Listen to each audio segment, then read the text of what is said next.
Welcome to the Second Line Show. I'm Nola Nash. Let's let the good times.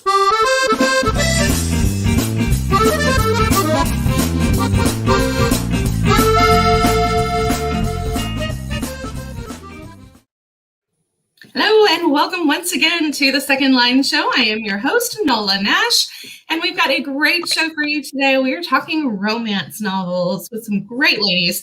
Can't wait for you to meet them. But before we do, go ahead and start putting your comments in the comment section from wherever you are watching today. If you're watching on my page, if you're watching on Nola's Second Line, The Right Review, World of the Right Review, or live on YouTube, you can go ahead and post comments and we will see them here. If we don't get to your comment during the show or your question during the show, never fear. We will go back to those places and check for those.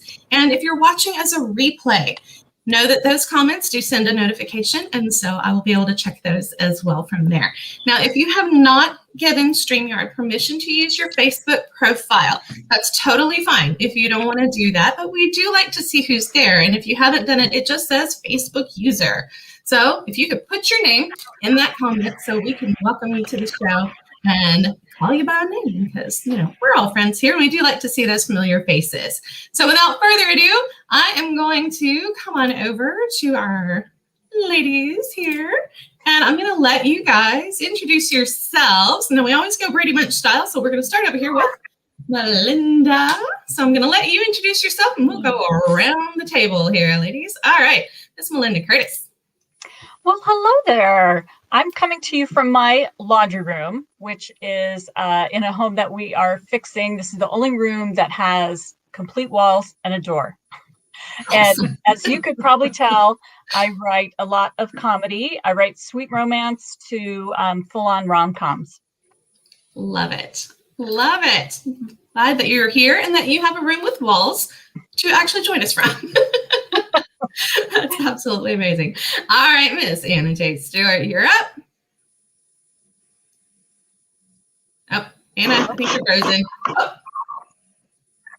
Are you there? There you are. Hi, everybody.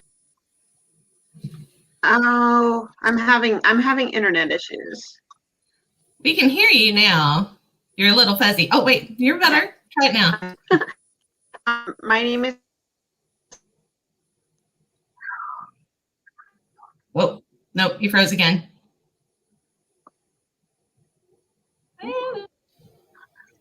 Okay, somebody else jump out.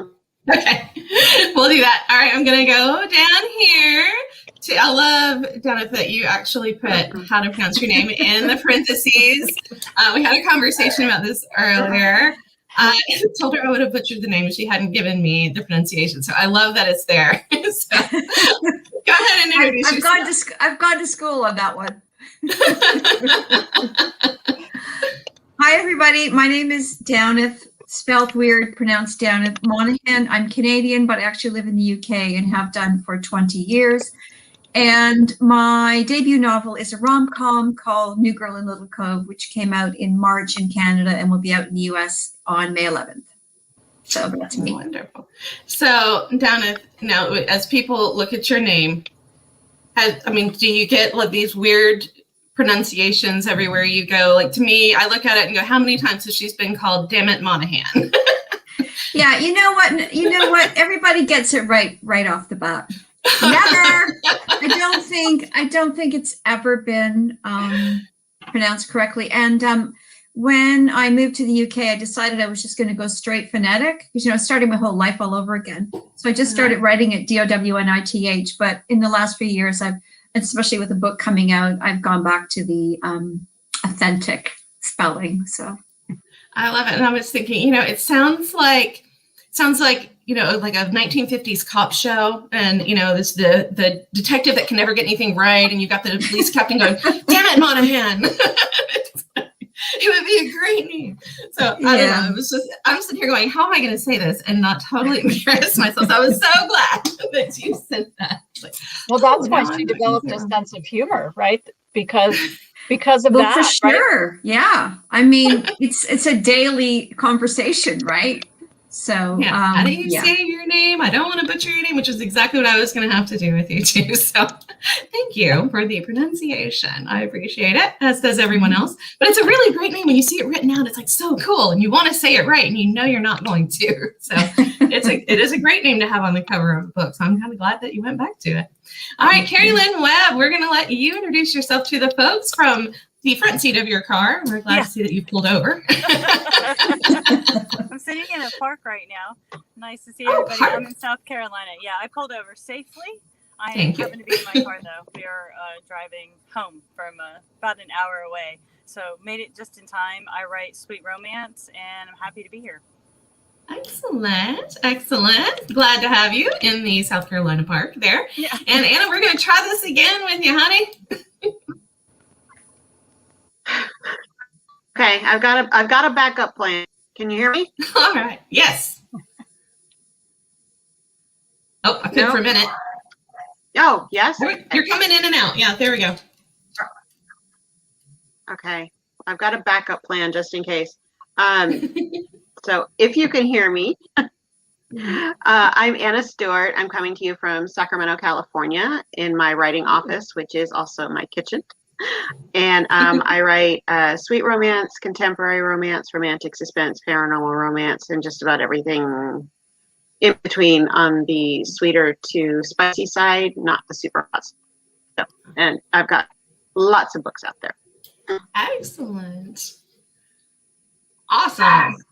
All right. So my question, now that we were talking about the range of books that you have, Anna. So my first question to you is, how do you decide how far you take your romance? Like, where do you decide your sweet spot is? I mean, we know that romance can fall in so wide a range. You know, you can go from the precious little sweet romances, the Hallmark, everybody knows the Hallmark romances and kind of that style of romance.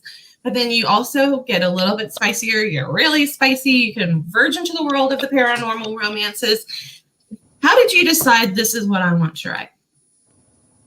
Anybody just jump on in. We're having a conversation. Y'all don't have to raise your hand. I'm a teacher by day, but I'm not going to make you raise your hand. I can tell you that my publishing house, because it's heartwarming, they are dictating that what I write right now, which is sweet romance.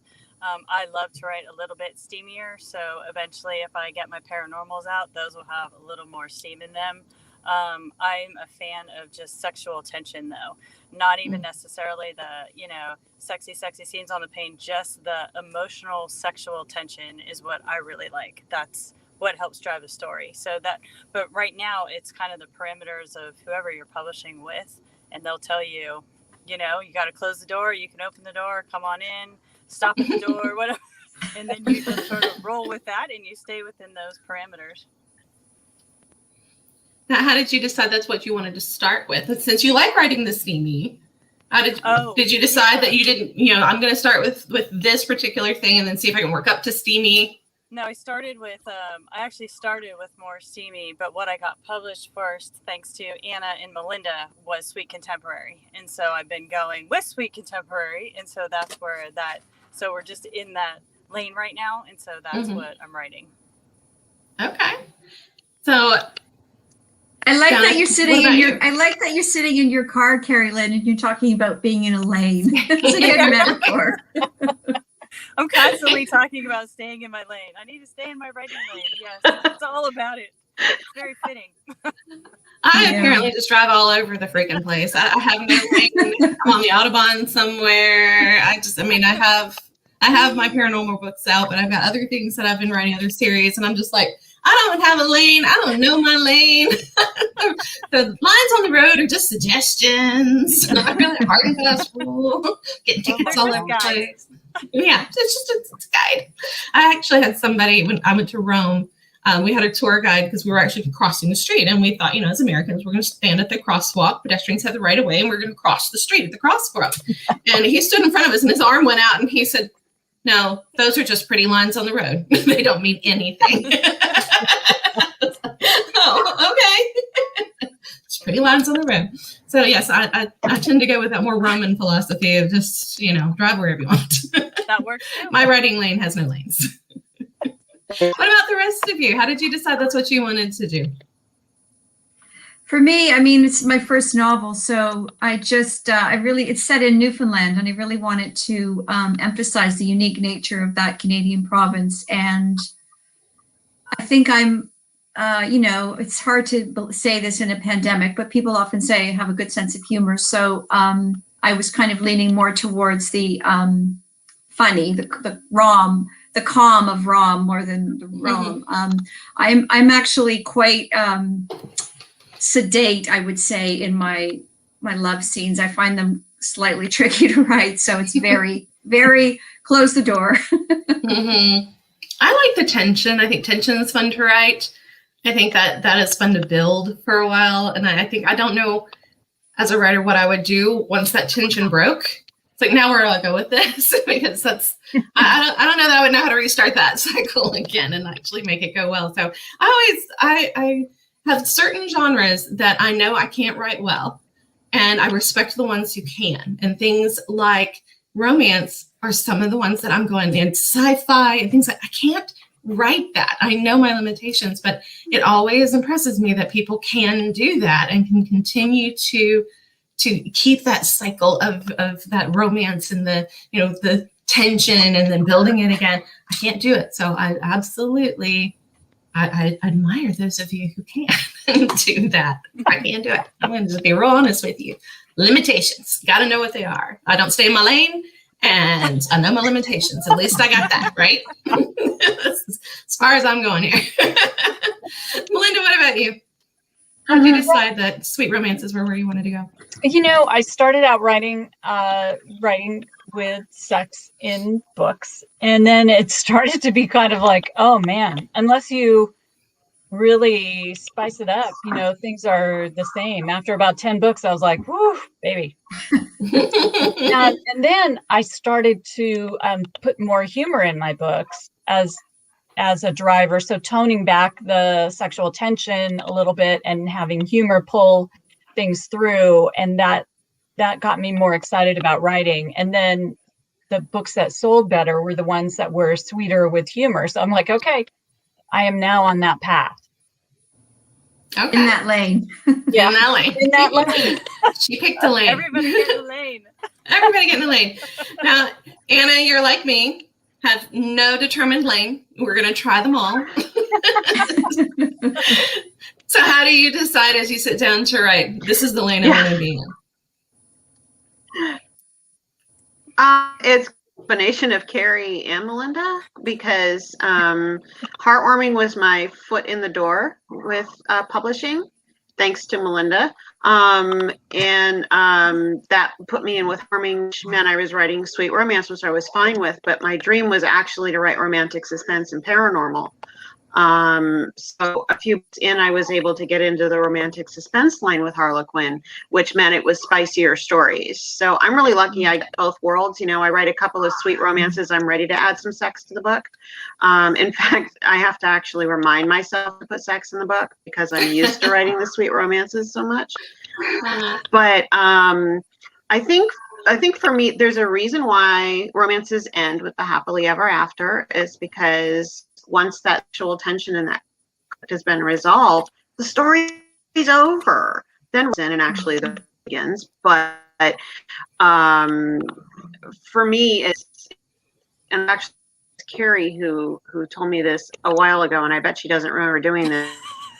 We were having a conversation. I was having an issue with a love scene, and I'm like, I don't know why this love scene is screwing up the story. And she says, the sex has to make their situation worse. It's to increase the complications in the story with characters together. And once I remembered that, and I tend to remember that every time I write a book, that gets me right through to the end, and it re-increases that sexual tension, because there's a moment where that trust between them has to be broken, and they have to rebuild it, only they're rolling it on a different ground. So for me, that's how I keep the romantic tension going on the stories that actually have sex in it. And then with the sweet romances, it's just a matter of taking the sex out of the equation and replacing it with, say, the first kiss or an intimate touch or something like that. And by intimate touch, I mean hands together But it's just a matter of Define shifting intimate. what that intimacy is. Okay. I like it. Now, we've talked about, things, I think, Melinda, it was you who said, things start to sound the same. If after so many books of doing this, that certain way, things start to sound the same. We have very defined tropes, I guess you could say, in romance novels. And, it's like this, the best friends, now they're, best friends to lovers kind of things, and enemies to lovers kinds of things. And you have all of these kind of defined tropes. Now, some things will veer away from those and we'll have a little bit more, but there seem to be a lot of the same style, and people like to find that trope that they like and continue to read those books. How do you keep them from being the same book over and over and over again as you're dealing with that very similar relationship that now you've got to approach it in a different way? How do you make it fresh each time you do it? Well, I think you have to make it fresh, right? Laughing because we just had this conversation yesterday. So sorry, I'm just laughing because we literally totally had fine. it yesterday. Like, this is totally cliche. I'm going to say this to you, and this is totally cliche. And she'd go, yeah, it's totally cliche. Okay. We just went through this. I think part of it, though, is there are some things that are cliche, but the external trappings of the story, so the setting, the world that you write the book in, right? Because sometimes Cari and Anna and I write in collections of anthologies, so we share a world. Like we share Sea Glass Bay, which is a second chance for love that's coming out later this month, where we're all in this small Northern California town. And we also write the Blackwells for Harlequin, which is set in remote Montana. So there are some things, some tropes that we like, that do well, that are cliche, and our job is how to find the depth of that character and make them kind of leap off the page and be more than a cliche. But it's okay to start out with a cliche. Like for all you writers or early writers, my best word of advice is just to get the external story down and write through that, and then you'll discover who these people are along the way and really polish them up. Okay, that makes sense, because that, like I said, people will find the trope that they like. And it does become then, I guess, the character's story and what's happening to them within that framework of that trope. It's not necessarily, everything is the same. We're just changing character names, and now we're going to go to California, and now we're going to go to New York City, and we're going to have the same thing happen there. But it is becoming more about the characters and kind of how they interact with each other at that point. But lots of people like their particular tropes. Do you have a trope that you like best? A particular framework that you like to write best? Again, Cari, did we have this conversation a second ago? We're texting about this today, and I'm like, oh my gosh, the fake date, fake romance, fake engagement trope. I love, love, love. It's probably not the best trope to use in a small town romance. Not to say you couldn't, but like women's fiction or rom-coms, it's a great trope to use. I see Damhnait is nodding her head. I am nodding my head because I do like that trope, but that wasn't the trope I used. So my trope is fish out of water. And in this one, it's got real fish. But my second one that I'm writing right now is also fish out of water, but the two settings could not be more different, and the two characters. But I really like the fish out of water thing, because I think you can really make something of someone struggling to fit in. And then, as I say, the setting can be completely different. So yeah, I do like fake relationships, but so far I'm not using that one. I maybe they're all going to be fish out of water. I don't know. It could be your thing. Sometimes you have your themes that you work with. What about you, Cari? I just texted Belle today. I'm having fun lately with the fake dates, fake romance, fake, fake. I think I just picked that again for a short that I'm working on. I think I'm going to go back to fake date. I don't know how I ended up on him, but for some reason that, that's probably one I tend to. I do like the friends to lovers, best friends to lovers, enemies to lovers, those. Ooh, I don't like that one. You don't like those? Those aren't bad. Those aren't. Those can be kind of fun too. Yeah. I feel like those could have a lot of sass in them. You know, I mean, you can have a lot of fun with the sass, with the enemies to lovers. There's that opportunity for those kind of verbal jousting, I call it, you know, where they start to go back and forth with, you know, veiled insults or, you know, trying really hard. And then all of a sudden it's not, they don't mean it anymore. It's flirting, and you can kind of work with that one a little bit. But the fake dates, I think you have a lot of opportunity for a lot of, especially, you know, Mel, like you said, you like to write comedy. So you can have fun with a comedy in that one too, because things are going to go horribly wrong. You know, they can go horribly wrong. And then how do you get out of this lie you've told now? And how do you ride this one out? I was watching Gavin and Stacey. I don't know if you guys have ever, it's a British comedy. I love Gavin and Stacey. I'm binging that one. It's on Prime. It's absolutely hilarious. And Gavin's mom, for some reason, tells Stacey's family as they're meeting that she's a vegetarian, and she has to go like an entire season pretending not to eat meat. And it's not until like a season later that they all were like, we knew that wasn't true. We just, you know, it's like we're wondering how long you were gonna keep it up. You know, it's like, so it's the getting out of the lies and things like that. I mean, I think that was just that's an opportunity. You know, that was an example that came to mind. But all the fun things that you can play with, even something as little as, you know, the first dinner, you don't think it's going to go anywhere. Meeting the girlfriend, and I'm a vegetarian. Why did I say that? I don't know why I said that. And now she's got to live with it. And they get married, so she's living with it for a long time. It's just, those things can be a lot of fun to work with. What about you, Anna? Do you have a trope that you like to work with? I mean, we know clearly you're veering all over the road. We know about the no lanes thing, but, you know, what are your sweet romances? Frozen. You know what? I'm trope haven't I written that I want to try writer. What? Not again. Am I A little bit. Am I bumping out again? You were for a second, but you seem to be back. Okay, maybe if I don't move. Let's try that. Okay. So what I was saying is I tend to be I don't choose my tropes. I kind of look for the tropes I haven't written yet and try to give them a shot and see if I can make them work in the story. And then when I find the trope, I try to find a way to flip it on its head so it's not expected.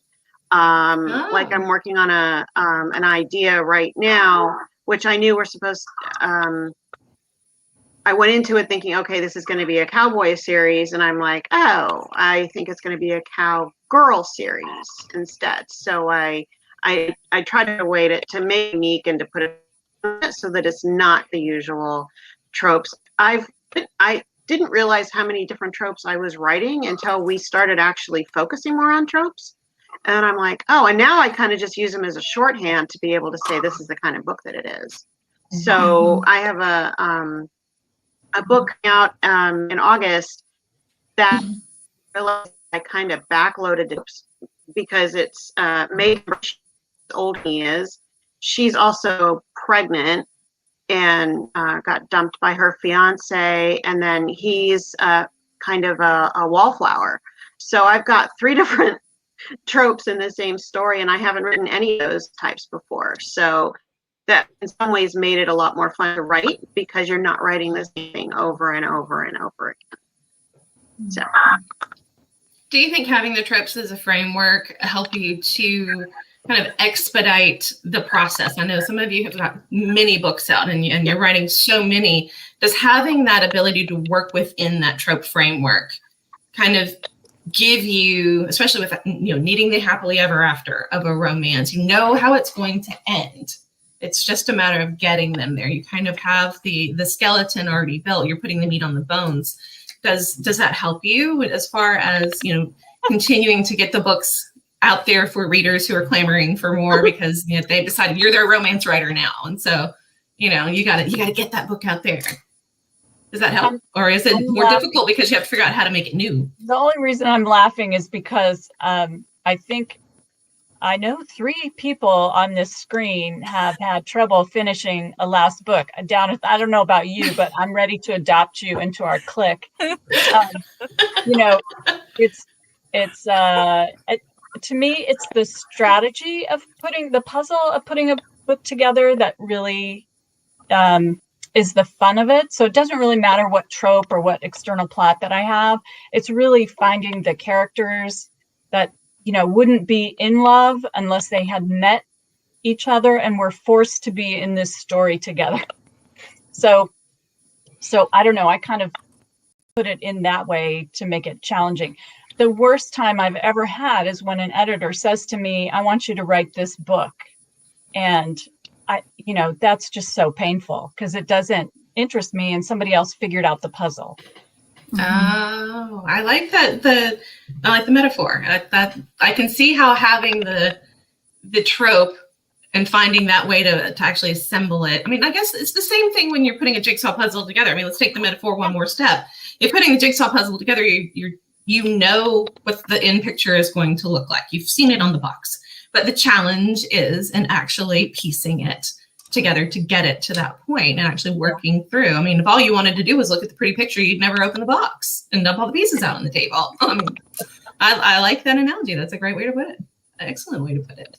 So how many of you have ever felt like, your life as a romance novelist lacked adventure because you did not find yourself in the midst of Jewel of the Nile? I mean, that was like my first childhood experience with romance novels was watching Jewel of the Nile. And I thought, is this what romance novelists do? Maybe I want to be a romance novelist. Am I going to go off on a great adventure with Michael Douglas? I don't know. I mean, is it the glamorous life we all think that it is? Yeah. I think Melinda, come on, lie to us, Mel. I think Melinda said Tell us to it me is. yesterday. Melinda said to me yesterday, as soon as she saw me on Zoom, "You look like I feel," and it was not. It would be both of us. It was not. I was just coming off a deadline, and she's coming off, and Anna's in the midst of a tough deadline, and so I wish it looked like a movie. That would be awesome. I mean, we can all do without the people chasing us through the jungle of Cartagena, but other than that, Even I think that. a really good life. I'll take that. That would be good. Yeah, I wish it looked like that. It looks more think- like, "Hey, I think Mom, what's the for big- dinner?" Beginning of Romancing the Stone. The beginning Where of she's Romancing crying the and Stone drinking. when she's finishing her book and she's feeding her cat. That is Yeah. probably the more relatable moments Yeah. that romance There's writers no have toilet had. paper So in the the opening house, there's scene, the nothing rest for of it, dinner. that's all the fantasy. But exactly. I loved her mini Yeah. bottles of alcohol from the plains. Like she's just got this medicine cabinet full of all of these like tiny little bottles of airline wine. It's like, okay. I mean, now as an adult, as an author, yes, I think you're right. I mean, that's the author I relate to. Crying and sobbing, her hair hasn't been washed in weeks. And she's like, okay, feeding the cat. Yes, I totally get that. I think people have a really skewed image of authors in general. I mean, they all assume that we've got these glamorous lives and all of this, but I always kind of felt like romance novelists, you expect them to have these like, all these like really elaborate, elegant, romantic spaces that they're writing in. And, you kind of, as you're reading the book, you hope that that's what they've created around them. And instead it's like, no, that's what their brains are for. It's all in there. And so they, you don't have to decorate the outside when you've got it all on the inside. But it's always kind of fun to talk to the romance writers to see what life is really like for them versus what people actually are hoping for. And again, my first experience with a romance novelist was Romancing the Stone. So it's just something I took on as this is what writers do. We go off to Cartagena and come back with, alligator boots on a sailboat or however he came through New York City, meeting with my editor and who's just agog and pleased and that everything I write is fabulous. And these things, talk about fantasy world, right? I mean, this is not how it ends. You don't end kissing Michael Douglas on a sailboat going down, whatever street that was in New York. but it sounds great, right? I mean, it made for a great romance book, I guess, a movie. No, I you guess. tend to end up, you end up face first in your kitchen. Standing vacantly in the refrigerator, wondering where the groceries went. Yes. While you're running down the why didn't someone order food? Yeah, that's more the author's life. We're getting to the nitty gritty here. It's not always the riding off into the sunset that everybody is hoping for. I mean, I like the fact that we have these outlets, though, of that escapism into romance and love and things, especially when, we're finding ourselves very close quartered with people these days, and maybe it's hard to be spontaneous and romantic and go out and have these romantic right off into the sunset adventures that maybe our early romances had, and now we're just kind of stuck here. So what a great escape, to find these, whether it is the small town in California, Northern California, whether it's Montana, wherever you are. I never would have thought about studying where you did. I mean, that's like, wow, Newfoundland? I mean, okay. Yeah. Just having these great places to set these stories that we know when we read them are going to end well. But we can go into it knowing I might stress a little for the characters midway, but it's going to be okay. I know it's going to be okay. And so this is a great escape for readers. I mean, all books. Which we need, I think people need, especially right now. Mm-hmm. I'm sort of wondering if there was, sorry? Something with joy in them. Something that's going to leave us with that sense of joy. So someone was asking me if I thought there would be a surge of pandemic-themed romance, and I can't think of anything worse, to be honest. I don't know. I mean, how do you write that sex scene? I mean, does it start with taking off the mask real seductively? I mean, you can't really. And then get the anti-back going. Yes, bathing in hand gel and, asking to see your vaccine card. I mean, there's so much preliminary stuff that would have to happen for a pandemic romance. There have been 2 movies that have been released about love in quarantine or relationships in quarantine, which I think is interesting. Like, did they? But are they like rom-com-y? I wouldn't have thought so. Were they? No. I would think it would be more in relationships because you're too close quartered, getting to know people too well, maybe.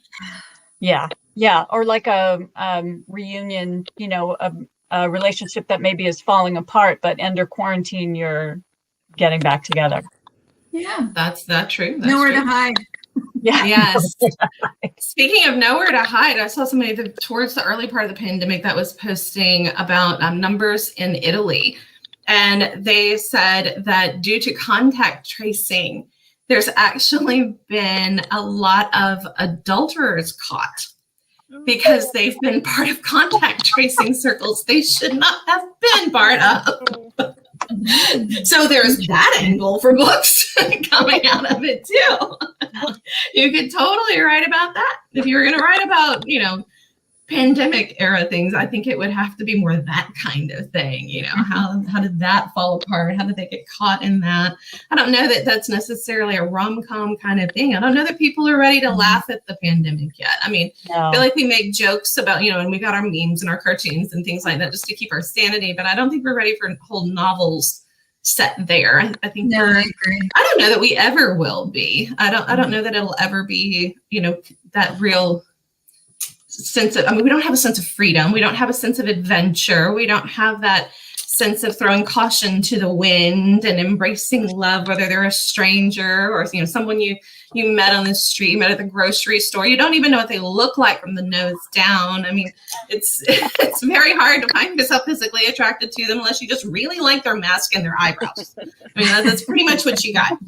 So, I mean, I can't even imagine what it would be like to have a romance written pandemic era. So I think they're a great escape because it takes us back to a time in the not so distant past where all of that was possible. All of those encounters, all of those interactions were actually plausible. We could have had that experience. We could have lived vicariously through them, and maybe that would happen to me. I think a lot of times we read romances, especially as single people, you read a romance and think, that's what I want to find. I want to find that thing there. You know, I'm going to look for something like that. Now, knowing that it's never going to be just like that, but that could happen to me kind of thing. And right now, it ain't happening to nobody. And at least we got that consolation as single folks. Finding love in a pandemic is very rare. But we can escape into the novels, which I think, especially the funny ones and the light-hearted ones are a great escape for that. And you don't have to worry about what your mom thinks of the book that you're reading, which brings me to another question, those of you who put sex in your books. How do you say, hey, Mom, I have a new book coming out. I think you should read it. I mean, I don't know that I can hand my mother a book like that. How does that go over with the family, that you have those kinds of books out there? My mom reads everything. I'm really lucky. My mother hates reading, so she doesn't read anything I write. Cari, your mom, on the other hand, is going, that's great. That's easy. She's read all of it. She's read Anna's. She reads Mel's. She reads it all. And then she's older now, and so what she says is, I've earned the right to just skip what I want to. So if she gets to some part where she doesn't want to read it, she just skips through it and then gets right back to the story, and she's good. And so yeah, she reads it all. And because I write sweet romance, my daughter, I have teenage daughters, one of them is a voracious reader. She's read them too. She'll read for proofreading and that kind of stuff for me. And she reads everything too. So, and actually, I think she's reading in her YA. It's probably way more risque than some of the stuff I'm writing. So I think she's read quite a bit, and so I think she probably could handle the steamier stuff too. Yeah. So my family, they all just read. Hasn't really been an issue. When I first started writing, I think it was my dad that asked my mom, and my mom asked for me, are you writing the sexy stuff? And I was like, well, we'll see, that's some of the good stuff. My mom's like, yeah, I know. So it's, yeah. I can't imagine what my kids are older. I've got a 22-year-old and almost 19-year-old. And I can just see both of them going, "Oh God, Mom, no! I don't want to think about you writing those words, Mom." But I also don't know that I can hand them to my mother, because my mother is she's my first reader. Like, she is my greatest champion and my biggest critic. I will always, that is who she is. And so if she doesn't like something, she'll tell me, like, this didn't make any sense. I don't like that sentence. This is, do this, do that, do the other, or I really like this part, but not that over there. And so she's great for that. But I cannot imagine handing her a book, especially an open door book. It's like, tension is one thing. That's great. We got all that going on. That's fine. But to actually hand her a book that is like, there's the scene. It's like, I don't know that I could do it. I just don't know. Melinda, what about you? How do you handle that? I warned my mom in advance when I was writing sexy, and we didn't talk about it. So whatever she did, she did, or whatever. And now I don't really have to worry about that because I'm in my lane. You're in your lane. The lane you don't have to hide from. You're not driving below the steering wheel, hiding from the radars. Going back on, no, slow down. Stop that. Yeah. What about you, Damhnait? So there isn't very much in my novels, so it's suitable for everyone. Did you ever have anybody say, you know what, you could have put this, are they ever going to get steamy? Are you ever gonna I think sort of the challenge for me in my next one will be to make it not steamy, but maybe a little bit more adventuresome. But it's pretty tame. It's closed door. It's ... Dot. I like the ... dots. I can go. Dot is what they said in Mamma Mia, right? When she's reading her mother's is it a diary? It's just ... dot. I don't actually have a ... I like that phrase. We're keeping the ... in there. Absolutely. Well, this has been enlightening for a lot of people. I don't know who Facebook user you are, but I'm with you. The new terms, the new ideas, all of these things, I'm enjoying this world and getting to know all of these things. Erica, since you're all new authors to Erica, I suggest you go grabbing some of their books. I'll show you some of the covers here in just a little while. Galen's got a fantastic fantasy book out. She was on the show not long ago. And yes, keeping the comedy and the tension is also a whole lot of fun. We've got viewers from all over the place here. We've got Minnesota, we've got Alabama, we've got Texas. Yeah, folks coming on board from all over the place, and librarians. So, of course, most of the readers like in the closed door there. It's got to be probably a whole lot easier to bring that up to the circulation desk to check it out than it would be something else. I think I'd have a problem in my local library. I'm gonna check this book out, making sure it's like face down. Of course, the librarian's gonna see the title when it comes up and go, I would feel judged. That's just me. I would feel judged. But I mean, if you guys like that out there, that is more power to you. But I don't know that I would. I guess it's just the way I was raised. I could not have brought that to my mom. I could to read. I don't know that I could have brought it to my librarian to check it out. Oh, and Janet's here from Washington. Hello, Janet, up from the Seattle area. Janet Oakley's got some great books out too. So we got authors tuning in, and of course, Leisha. Leisha's always here. Hi, Leisha. Coming into the conversation. All right, so now you guys have been talking about stories. I'm going to tell you a story, and we're going to talk about our New Orleans history and mystery segment. So we're going to talk about a place that sits not far behind St. Louis Cathedral. So as you look at the French Quarter and you go just behind the cathedral, you're going to see this very big building, and it is the Bourbon Orleans Hotel. And it is a hotel now. It was not always. And it originally opened in 1817 as the Orleans Ballroom by entrepreneur John Davis. And it became a site for a gathering of newcomers to the city to mingle with the local Creoles. And we've talked about this in shows past.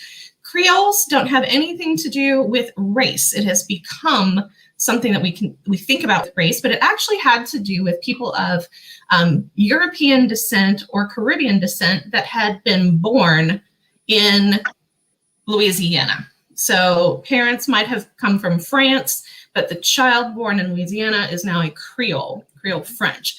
So that is what the term Creole means. So the locals would be the Creoles, and newcomers would come in, and Davis would host masquerades, concerts, carnival balls around Mardi Gras season, and even quadroon balls were held here. And a quadroon ball was held so that wealthy men, white men, could find a mistress among the mixed race beauties in attendance. And quadroon, the quad, of course, means four.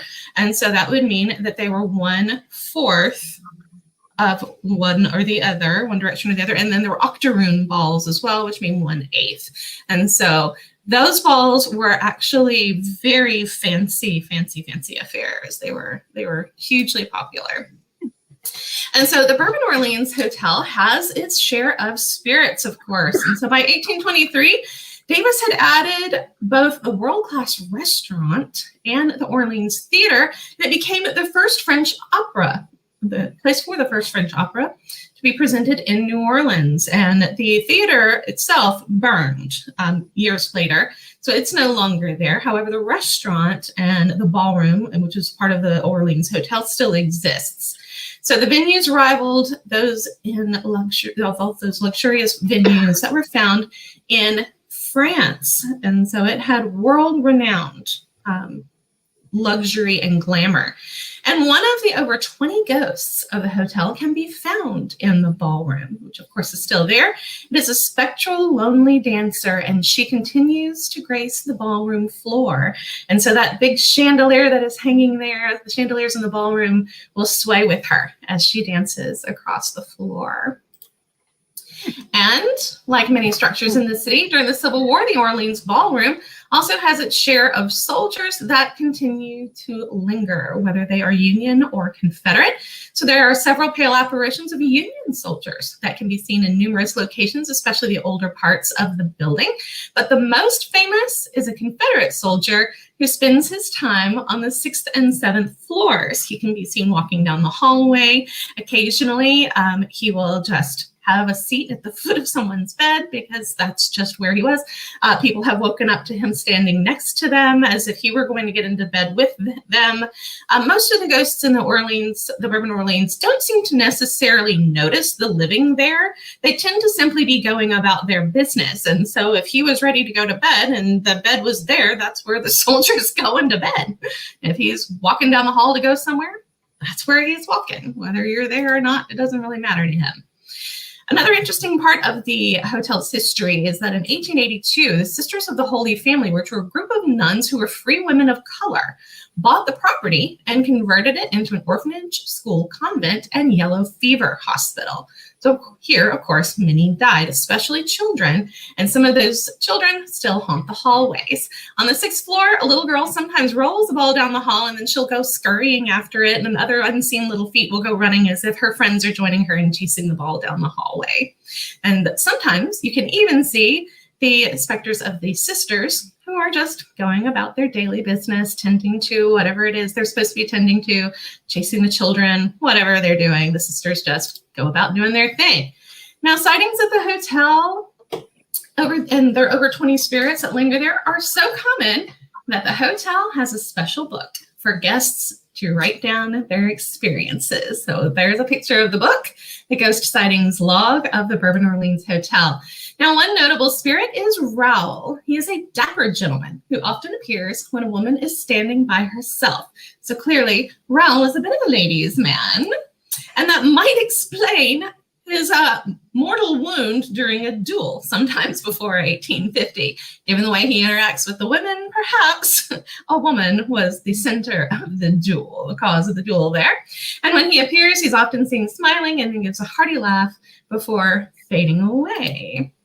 Now, the hotel, with a stunning bar and exquisite restaurant, is a gorgeous place for weddings and receptions, and there are many that are held here. And the pictures on the Bourbon Orleans website of some of the receptions are just stunning, and the pictures that can be taken where you can actually stand on a balcony and see St. Louis Cathedral from the balcony in the back of the pictures. They're just beautiful. Now, the hotel staff seem perfectly at home with the spirits who often cause mischief when they're setting up for these events. From pans being knocked around, kitchen tools being hidden in the second floor kitchen, tablecloths pulled off, or whole set tables being upset, chairs moved, glasses overturned, lights flickering, doors opening and closing, and unseen children giggling. That means the mischief is likely caused by children who died in the hospital or went to school at the orphanage between the years of 1882 and 1964. So quite a long and storied history of the Bourbon Orleans Hotel. Lots of spirits who call it home. It is one of the, a very frequented stop on a lot of the ghost tours because of the many stories that have been told there. And the fact that, of course, the hotel does embrace its haunted history. So much so that they have a really cool looking book that you can write it all down at. So I love the children in the hotel still causing mayhem and madness. You can just imagine if you'd actually see them running through there, just chasing each other around and bumping into tables and knocking things over. And imagine the staff just going, all right, kids, just stop it. We've got a reception to plan here. What are you doing? So we were talking romance, and I kind of put the Bourbon Orleans in there one because it is a wedding destination. And so we have lots of weddings in books, and it is a beautiful, stunning wedding destination. If you ever get to the chance to go stay there, maybe not on the 6th or 7th floor, unless you want a Confederate soldier climbing in bed with you, but other floors are probably okay. So we're talking about romantic evenings, and of course the Bourbon Orleans and its bar and restaurant would be a great place to have one. But our laying out question today, what would be your idea of a perfect romantic evening? We did clarify the rules of this game before the show. It does not have to be with your significant other. You can design a date with anyone. Perhaps it's Michael Douglas, you know, at the end of Romancing the Stone. Whatever you want. I will not judge you. And the people who were posting comments, you don't necessarily see them. You know, just put the comments aside. No one's judging you. You go ahead and make whatever romantic evening you want. So, ladies, you've had lots of experience writing romantic encounters. So, how would you choose the elements of your own? I would be boring. I'm just going to jump right in there. Quarantine is a hardship, but it's not that much of a hardship for me because I do enjoy staying in. So my idea of a romantic evening would be my husband grills and cooks dinner while I'm drinking wine. Yes. And talking to him, of course. And then his idea of a romantic evening would be then sitting down and watching a movie from one of the streaming services, right? So you don't have to talk. Right? Well, we do talk during dinner, and then we found that we really enjoy talking while the movie is playing. Like, he recently made me sit through Godzilla versus Kong on Friday night. That was our romantic choice. Yeah, romantic choice. And I would turn to him and say, I don't understand. Or, you know, I don't really get it. So it's going to be hard to go back to a movie date night where we actually go to a movie theater because I'm so used to now turning to him and saying something. What's happening? What they say? What are they doing? Why are they doing this? Yeah, I'm the same way. I don't know that. I've never been a go to the movies for a date night kind of person because I always feel like you're on a date with everybody in the theater, not just the person you're with. Because it's like, you know, you got to worry with her thinking you can't say what you want to say because somebody you don't know is going to shush you. And, you know, if you get the large popcorn and it's sitting in your lap, is the skinny chick 2 aisles down going to like look at you funny? Like, ooh, girl, you don't need that. You know, you just really start to feel like you're just like dating all these people. Wow. So I totally get the. I know. I know. I go with my kids. I'm like, we'll go see kid movies because they're too worried about, you know, all these other people are too worried about their own kids and the noise they're making. I can actually sit back and enjoy it. But movie date night, not for me. I would much rather be sitting on my couch just like you. I think that would be, I could do that. If it was a movie date night, I'd have to be at home, I think. What about you guys? What's your romantic evening entail? Mine is ours is before Harry and I, my husband and I were first dating and then got married, we lived in Hawaii, and it was having wine and cheese and watching the sunset by the ocean. And we were actually talking about it the other day when we left.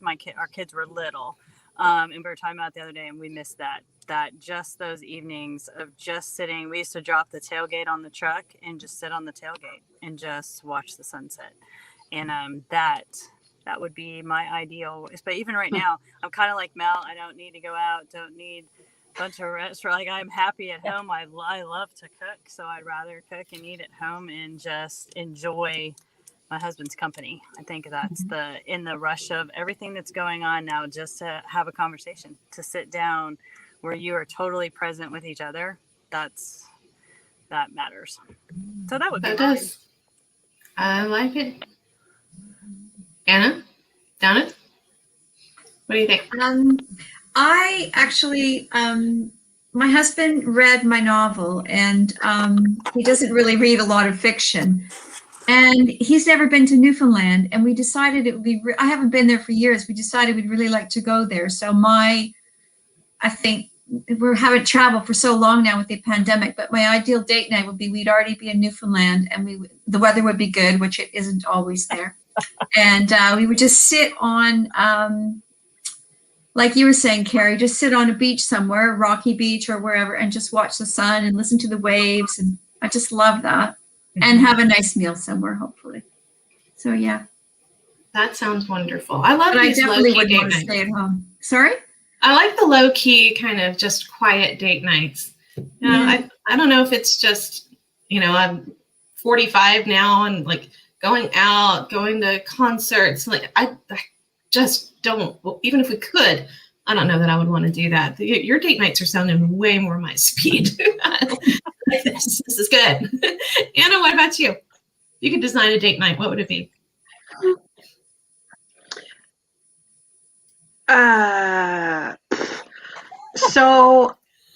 First of all, the only Kong movie that's worth watching is Skull Island. Just saying. Probably because of Tom Hiddleston, but Let's just get that out of the way. which brings me to my Love ideal him. date night. Can I have a date with Tom Hiddleston? Yeah. So,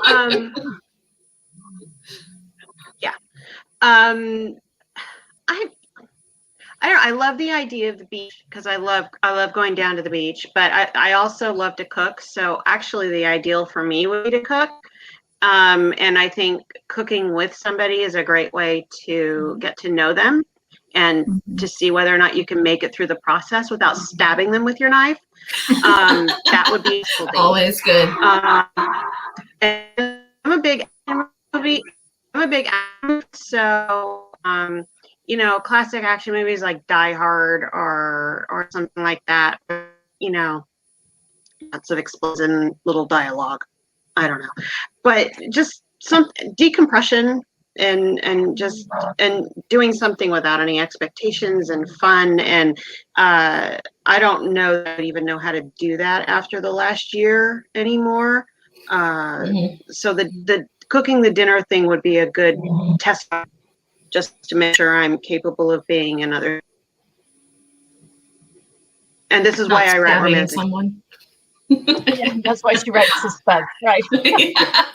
Will she stab him with the kitchen knife? Won't she stab him with the kitchen knife? Romantic suspense. I love it. If I had to design one, and I could be anywhere. I mean, I live in Tennessee now. I don't live in Louisiana anymore, but I go to New Orleans a lot. One of my favorite things to do is there's a couple of restaurants that actually sit at the corner of Jackson Square. And they are right there next to the cathedral. So not Riverside, they're cathedral side. And one is Cafe Puntalba and the other is Muriel's. And we've talked about Muriel's and the hauntings at Muriel's restaurant. It's absolutely stunning. Cafe Puntalba has big picture windows and Muriel's has balcony that goes around. Either one of those spots for really good food that I didn't have to cook or wash dishes for. Thinking through. So no dishes waiting on me later. So either one of those restaurants and watching the sunset over the cathedral, because where the sun sets, it hits that golden hour on St. Louis Cathedral. And then as it disappears, the lights of the quarter come up. And it is one of the most beautiful sights that, I mean, it is, I have to do that at least once every time I'm there. And then just to be able to stroll the quarter and go wander and find the jazz bands on the corner and, you know, those kind of fun places that are just unique and special to the city. And there's so much to talk about as you're walking around or just people watching. There's some great people watching too.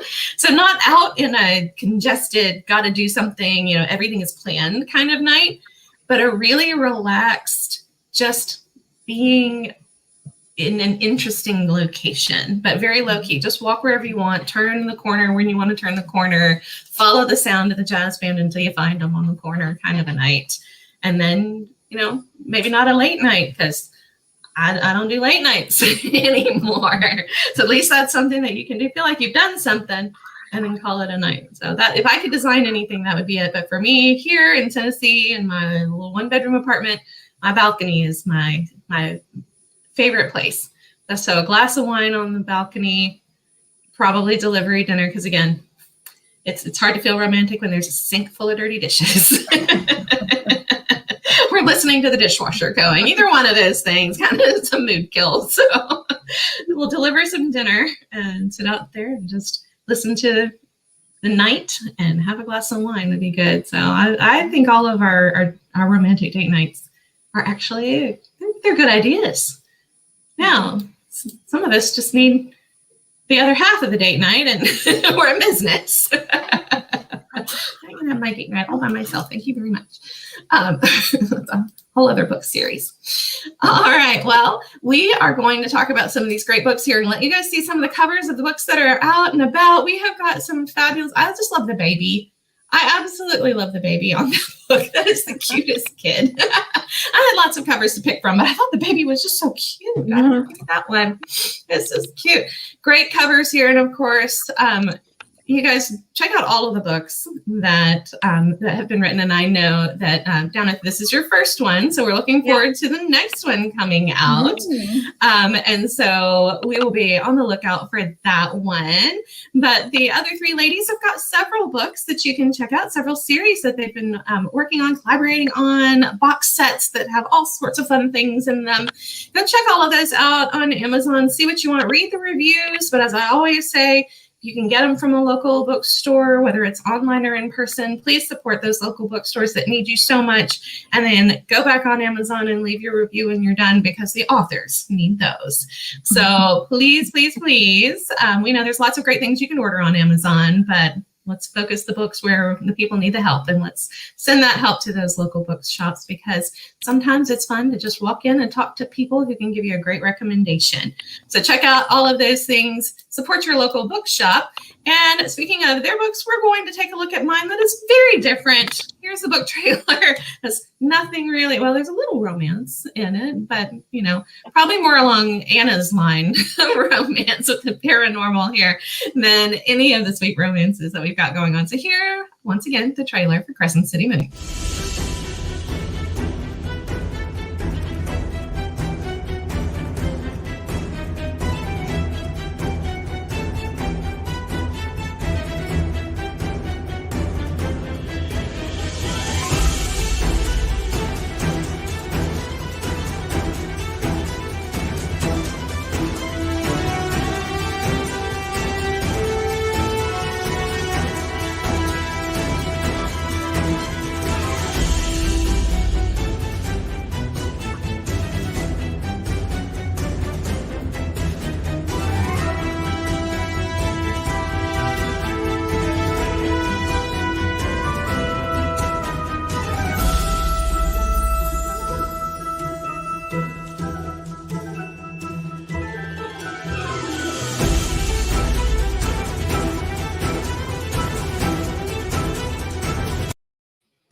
All right, there's Crescent City Moon for you. Great trailer, yeah. Intense. Thank you. A little intense, definitely some romance in there. We've got Officer Louis Soche and Zaylee, and they have some tension going on there as well. So that's a little fun, but lots of murder magic and darkness that surrounds that as well. So there's a little glimmer of light in there.